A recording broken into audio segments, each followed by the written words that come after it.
भाजपा के कई नेता, कई मंत्री, कई जो चुनाव के उम्मीदवार हैं, जगह जगह में जाकर कह रहे हैं कि वो संविधान को बदलना चाहते हैं। अच्छा, वो सब कह रहे हैं कि हम संविधान बदलना चाहते हैं।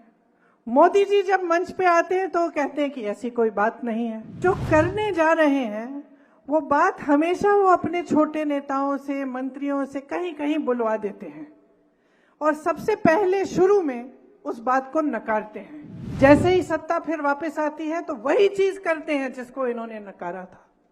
तो ये इनका एक पुराना सिलसिला, एक पुराना तरीका है। सबका एक समान अधिकार इस संविधान ने हमें दिया और इस संविधान को बनाने के लिए, हमारी आजादी के लिए हमारे बड़े बड़े महापुरुष लड़े। तो इस संविधान ने अगर आपको कुछ दिया है तो ये जल, जंगल, जमीन का जो अधिकार है वो दिया है, वोट का अधिकार दिया है, समानता का अधिकार दिया है, आरक्षण का अधिकार दिया है। अब आप जानते ही हैं, आपने देखा होगा कि भाजपा के कई नेता, कई मंत्री, कई जो चुनाव के उम्मीदवार हैं, जगह जगह में जाकर कह रहे हैं कि वो संविधान को बदलना चाहते हैं। देखा है आपने, सुना है, टीवी पे देखा। अच्छा, वो सब कह रहे हैं कि हम संविधान बदलना चाहते हैं।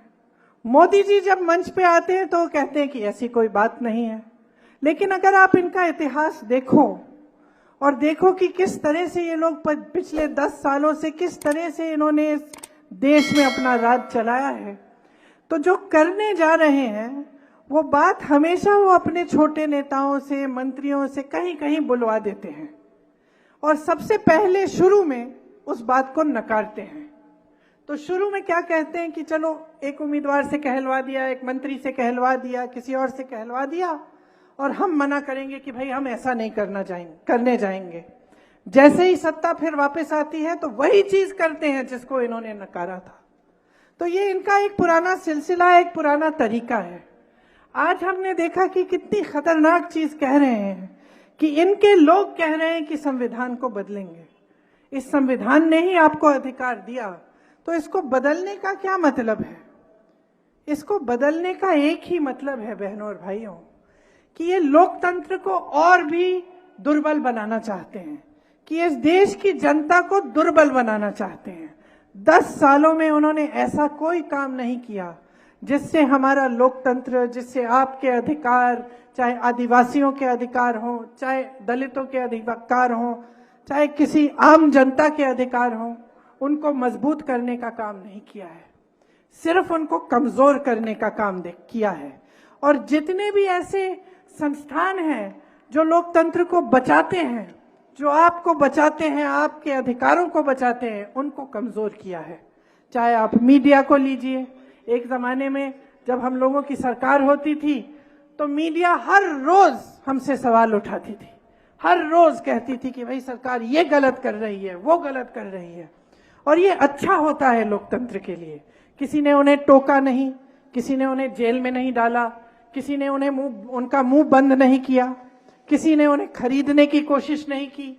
लेकिन आज जो परिस्थितियां हैं, पूरी मीडिया बिकी हुई है, पूरी मीडिया कुछ बड़े बड़े खरबपतियों की है।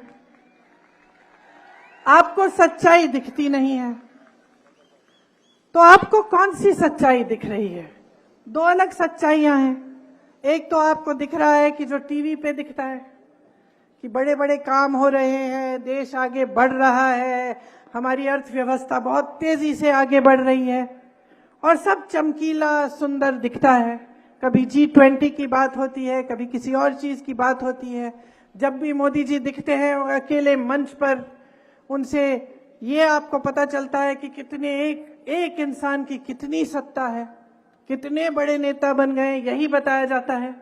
दूसरी तरफ आपका जीवन, दूसरी तरफ आपके संघर्ष, दूसरी तरफ आप दुकान जाते हैं, मेरी बहनें जाती हैं, कुछ खरीद नहीं पा रही हैं, सब परिवार में सब काम कर रहे हैं, चाहे महिला हो, पुरुष हो, कहीं ना कहीं से नौकरी तो मिल नहीं रही है, जुगाड़ करके कहीं ना कहीं से कमाई कर लेते हैं, मजदूरी कर लेते हैं, फिर भी पूरा नहीं होता। बेरोजगारी चरम पे है। 45 सालों में सबसे ज्यादा बेरोजगारी आज है हमारे देश में। और टीवी में आपको क्या दिखता है? सब सुंदर, सब चमकीला।